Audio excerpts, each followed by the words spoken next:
എൻ്റെ പേര് കരോളിൻ. ഞാൻ സെക്കൻഡ് ബി ഇംഗ്ലീഷ് സ്റ്റുഡൻ്റ് ആണ്. അപ്പം ഇവരെ പറഞ്ഞത് വെച്ച് ഞാൻ ചേർത്ത് വയ്ക്കുകയാണ്. ഞങ്ങൾ 4 മക്കളാണ്. മൂത്ത ട്വിൻസാണ് ഞങ്ങൾ. രണ്ടുപേരും പെൺകുട്ടികളാണ്. എൻ്റെ ഏറ്റവും താഴെയുള്ള അനിയത്തി 2ാം ക്ലാസ്സിലാണ് പഠിക്കുന്നത്. അപ്പം ഞാനും അവളും തമ്മിൽ 11 വയസ്സ് വ്യത്യാസമുണ്ട്. അതിൻ്റെ ഇടയിൽ ഒരു അനിയനുണ്ട്.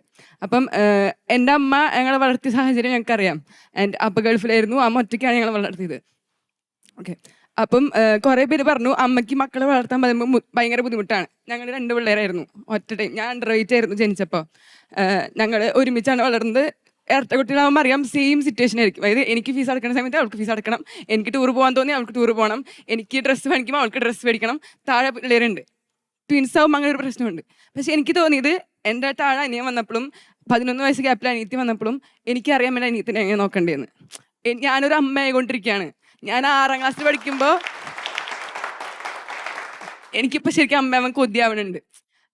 ഇപ്പം അമ്മയാവണമെന്നല്ല, പക്ഷെ അമ്മയാവാൻ എനിക്ക് കൊതിയുണ്ട്. കാരണം എന്താ വെച്ചാൽ ഞാൻ 6ാം ക്ലാസ്സിൽ പഠിക്കുമ്പോൾ എൻ്റെ അനിയത്തി ഉണ്ടായി.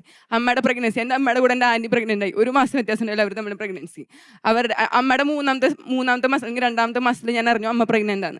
അപ്പം അമ്മയുടെ വയറ് വലുതാവുന്ന തൊട്ട് അമ്മയുടെ വയറ്റിൽ ഉണ്ണിയാവ ചവിട്ടുന്നത് തൊട്ട് ഞാൻ ശരിക്കും ആഗ്രഹിച്ചിരുന്നു എനിക്കൊരു അനിയത്തി വേണമെന്ന്. അപ്പം അനിയത്തി പുറത്തേക്ക് വന്നപ്പം എല്ലാവരും ഉന്നയിച്ച് എനിക്ക് കണ്ണടച്ചായിരിക്കും വരിക. എൻ്റെ അനിയത്തി കണ്ണൊക്കെ പൊളിച്ച് വായൊക്കെ പൊളിച്ച് വന്നേ.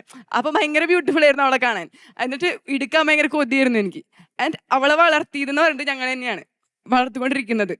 അമ്മ വളർത്തുന്നില്ല എന്നല്ല, പക്ഷേ അമ്മയുടെ ഭാരം കുറയുന്നുണ്ട്. എനിക്ക് അന്ന് 6ാം ക്ലാസ്സിലാണെങ്കിലും 12 വയസ്സുള്ള കുട്ടിക്ക് ചെയ്യാൻ പറ്റുന്ന കാര്യങ്ങളുണ്ട്. അനിയത്തിക്ക് ഡ്രസ്സ് ഇട്ട് കൊടുക്കാം, മുടി കെട്ടി കൊടുക്കാം, അനിയത്തിനെ പഠിപ്പിക്കാം, ഫുഡ് ആയിട്ട് കൊടുക്കാം. ഇത് കൂടുതലും പറയുന്നത് ഫുഡ് പിന്നാലെ നടന്ന് കൊടുക്കണം, അല്ലെങ്കിൽ അങ്ങനത്തെ കാര്യങ്ങളാണ്. പാല് കൊടുക്കാനൊന്നും പറ്റില്ല, പക്ഷേ ബാക്കി കാര്യങ്ങൾ ചെയ്യാൻ പറ്റും. കുളിപ്പിക്കാനായിട്ട് പറ്റില്ല, കാരണം നമ്മൾ കുഞ്ഞാണ്, നമുക്ക് അറിയില്ല കുട്ടിക്ക് എന്തെങ്കിലും പറ്റും. പക്ഷെ എടുത്തോണ്ട് നടക്കാം, കരച്ചിൽ മാറ്റാൻ പറ്റും. ഒരു പാട്ട് തന്നെ എപ്പോഴും പാടി കൊടുത്തുകൊണ്ടിരുന്ന ആ കുട്ടിയുടെ കരച്ചിൽ നിൽക്കും. എൻ്റെ അനിയത്തിക്ക് ഇഷ്ടമുള്ള ഒരു പാട്ടുണ്ടായിരുന്നു, അമ്മ മടിയിലിരുത്തി. അത് ഉന്നാവ വയറ്റിലിരുന്നപ്പോൾ ഞങ്ങൾ പാടി കൊടുക്കുമായിരുന്നു. അവൾക്ക് 3 മാസത്തിൽ അവൾ കാര്യം ഞാൻ അത് പാടി കൊടുത്ത് അവൾ കരച്ചിൽ നിർത്തുമായിരുന്നു. അത് എനിക്ക് തോന്നിയത് നമ്മൾ ആ ഒരു പ്രഗ്നൻസി ജേണി ഒരാളുടെ കണ്ടിട്ടുണ്ടെങ്കിൽ, അത്രത്തോളം കൂടെ നിന്ന് കണ്ടിട്ടുണ്ടെങ്കിൽ നമുക്ക് ശരിക്കും അമ്മയാവാൻ കൊതിയാവും, ശരിക്കും വളർത്താൻ പറ്റും. ഞാനിപ്പോൾ എനിക്ക് 19 വയസ്സായിട്ടുള്ളൂ, പക്ഷെ എനിക്കറിയാം, ഒരു ഫുള്ളായിട്ട് അറിയുന്നല്ല, പകുതി അറിയാം ഒരു കുട്ടീനെ ഞങ്ങൾ വളർത്തുന്നത്. പിന്നെ പറഞ്ഞു ഡിപ്രഷൻ അങ്ങനത്തെ സംഭവങ്ങൾ വരും. എനിക്ക് തോന്നിയത് അമ്മമാർ അല്ലെങ്കിൽ വീട്ടിലെ പാരൻസ് അല്ലെങ്കിൽ നമ്മൾ കുട്ടികൾ, ഇപ്പം മിസ് പറഞ്ഞ പോലെ 4 കുട്ടികളായിട്ട് മിസ് അഭിമാനിക്കുന്നു, സന്തോഷിക്കുന്നു. എനിക്കും അങ്ങനെയാണ്. എൻ്റെ കൂടെ ട്വിന്നാണ്, അവൾ പെൺകുട്ടിയാണ്. അവളുടെ വിഷമങ്ങൾ എനിക്ക് പറയാൻ, അവൾ എന്നോട് പറയും, എൻ്റെ വിഷമങ്ങൾ അവളോട് പറയും. ഒരു ഷെയറിങ് മെൻറ്റാലിറ്റി ഉണ്ടെങ്കിൽ പകുതി ഡിപ്രഷൻ കുറയുമെന്ന് എനിക്ക് തോന്നിയിട്ടുണ്ട്. ഇതൊക്കെയാണ് എനിക്ക് പറയാം. ആക്ച്വലി ഞാനൊന്ന് ഇടയ്ക്ക് ഇറക്കിയോട്ടെ. What's your name? കരോളിൻ. കരോളിൻ്റെ ഈ ശബ്ദം കേരളത്തിലെ അഭ്യസ്ത വിദ്യരായിട്ടുള്ള PhD ഉള്ള 90 കിഡ്സും അമ്മമാരൊക്കെ കേൾക്കട്ടെ. നമുക്ക് ആ ബിജി മിസ് അല്ലേ, പേരെന്താ? ബിജി മിസ് പറഞ്ഞല്ലോ പെൺകുട്ടികളുടെ ഈ മനോഭാവം മാറണമെന്ന്. പെൺകുട്ടികളുടെ ഈ മനോഭാവം മാറണമെങ്കിൽ പെൺകുട്ടികളുടെ അമ്മമാരുടെ മനോഭാവം മാറണം. സാർ, ഒരു കാര്യം ഒന്ന് ഇടയ്ക്ക് കയറിക്കോട്ടെ. കരോളിന് ഇമോഷണൽ ആയത് വിഷമം കൊണ്ടല്ല, ഹൃദയത്തിലുള്ള ആ നിറവും കൊണ്ടാണ്. തീർച്ചയായിട്ടും കരോളിൻ അവിടെ ഇമോഷണൽ ആയപ്പോൾ എനിക്ക് ഇവിടെ ഒരു ഭയങ്കരമായ സന്തോഷം വന്നു. കാരണം ഞാനിനി ഒരുപാട് മറുപടികൾ പറയേണ്ട കാര്യമില്ല. കരോളിൻ സംസാരിച്ചത് ബുദ്ധിയിൽ നിന്നല്ല, ഹൃദയത്തിൽ നിന്നാണ്. ഹൃദയത്തിൽ നിന്ന് കരോളിനെ സംസാരിക്കാൻ പഠിപ്പിച്ചത് ഇരട്ട പെൺകുട്ടികളെ പൊന്നുപോലെ നോക്കി വളർത്തിയ വലിയൊരു അമ്മയുണ്ട് കരോളിന്.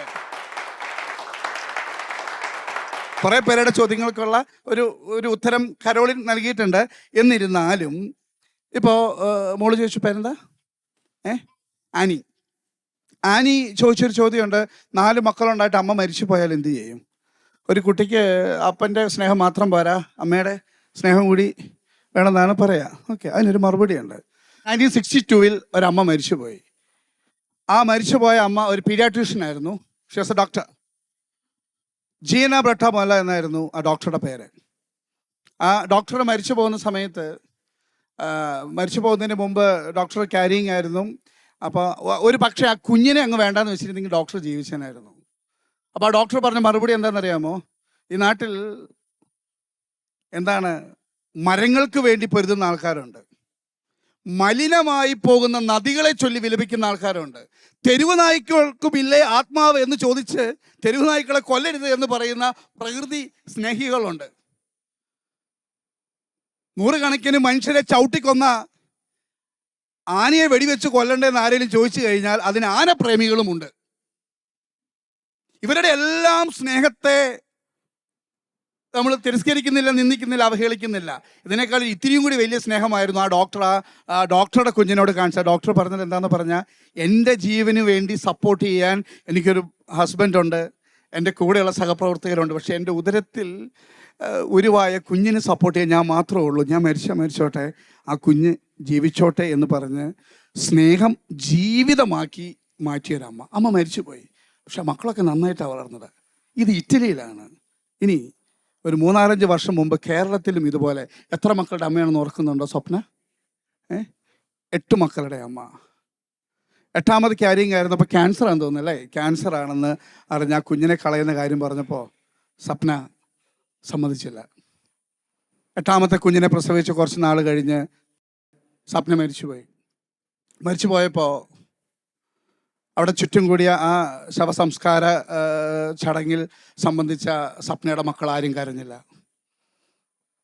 ഹസ്ബൻഡിന് ഉള്ളിൻ്റെ ഉള്ളിൽ എത്ര വലിയ നീറ്റലുണ്ടെങ്കിലും അദ്ദേഹം പറഞ്ഞത് ഇങ്ങനെയാണ്: അവൾ ആദ്യമേ സ്വർഗത്തിൽ പോയി എന്നേ ഉള്ളൂ, പിന്നാലെ ഞങ്ങളും പോകുമെന്നാണ് പറഞ്ഞത്. അവരും വളരുന്നുണ്ട്. ഓക്കെ, ഇനി അടുത്ത ക്വസ്റ്റ്യൻ. ഇത് ക്വസ്റ്റ്യൻ അല്ല, ഇതൊരു കൗണ്ടർ തന്നെയാണ്. എന്നിപ്പോൾ 5-6 മക്കളില്ലാത്തവരും മരിക്കില്ലേ? ഈ സ്നേഹം എന്ന് പറയുന്നത് ഇൻഡിവിജ്വൽ ആണ്. 8 പിള്ളേരും 9 മക്കളും ഒരേ സ്നേഹം അവകാശപ്പെട്ടവരാണ്. ഒരു കുഞ്ഞ് അവകാശപ്പെടുന്ന അതേ സ്നേഹം ഈ 9 പേരും 9 പേർക്ക് അവകാശമുണ്ട്. 9 പേർക്ക് ആ സ്നേഹം കൊടുക്കാൻ പറ്റും, കാരണം അത് പ്യുവർ സ്നേഹമായതുകൊണ്ട്. ഇനി 1-2 പേര് മാത്രമുണ്ട്. ഇപ്പോൾ ഡിപ്രഷൻ്റെ കാര്യം ആരോ പറഞ്ഞു. ഏറ്റവും കൂടുതൽ ഡിപ്രഷൻ ഉണ്ടാകുന്നത് ഐസൊലേഷനിൽ നിന്നാണ്. ഇപ്പോൾ നിങ്ങളുടെ ടീച്ചർക്ക് ഡിപ്രഷൻ ഉണ്ടാവാതിരുന്നതിൻ്റെ കാരണം സിബ്ലിങ്സ് ആണ്. എന്തെങ്കിലും വിഷമം വരുമ്പോൾ ഓടി വന്ന് ആശ്വസിപ്പിക്കുന്ന ട്വിൻ സിസ്റ്റർ ഉണ്ടെന്നാണ് കാരോളിൻ പറഞ്ഞത്. ഇതെല്ലാം സത്യങ്ങളാണ്. ഇനി ഇത് ടീച്ചേഴ്സിനോട് പറയാം, മിസ്സിനോട് ഒരു കാര്യം പറയാം. ഈ കാലഘട്ടത്തിലെ പെൺകുട്ടികൾ ഇങ്ങനെ ആയത് ഒരു 90 കിഡ്സിലെ അമ്മമാർ കാരണമാണ്. 5 മാസം മുമ്പ് പാലാ മെഡിസിറ്റിയിലെ ലേബർ റൂമിൻ്റെ മുമ്പിലിരുന്ന് ഗർഭിണിയായ ഒരു സ്ത്രീ അലമുറയിട്ട് നിലവിളിച്ചു. You know the reason? 43-ാമത്തെ വയസ്സിൽ നാണമില്ലേ നിനക്കെന്ന് ചോദിച്ചു സ്വന്തം അമ്മ. വിങ്ങിപ്പൊട്ടി അലറിക്കരഞ്ഞ സ്ത്രീയെ ഹസ്ബൻഡ് ആശ്വസിപ്പിക്കാൻ ശ്രമിച്ചിട്ടും സാധിക്കാതെ വന്നപ്പോൾ ആ ലേബർ റൂമിൻ്റെ ഫ്രണ്ടിൽ കൂടിയിരുന്ന അനേകം സ്ത്രീകൾ വന്നിട്ട് പറഞ്ഞു, മോൾ എന്തിനാ വിഷമിക്കുന്നേ? സാരമില്ല, 2 മക്കളിൽ നിർത്തിയ സങ്കടമൊക്കെ ഞങ്ങൾക്ക് ഇപ്പോഴാണ് മനസ്സിലാവുന്നത്. ഒന്നുമില്ലേലും ഈ സമയത്ത് ലേബർ റൂമിൻ്റെ ഫ്രണ്ടിൽ വന്ന് നിൽക്കാൻ നിനക്കൊരു നല്ല ഭർത്താവില്ലേ? കള്ളു കുടിക്കാത്ത, സിഗരറ്റ് വലിക്കാത്തൊരു ഭർത്താവില്ലേ? നീ വിഷമിക്കേണ്ടെന്ന് പറഞ്ഞ് ഒരമ്മ വേദനിപ്പിച്ചപ്പോൾ ഏതാണ്ട് ഒരു 8ഓളം അമ്മമാർ ആശ്വസിപ്പിച്ചു. ഈ സ്നേഹത്തിൻ്റെ പ്രത്യേകത എന്താണെന്നറിയാമോ?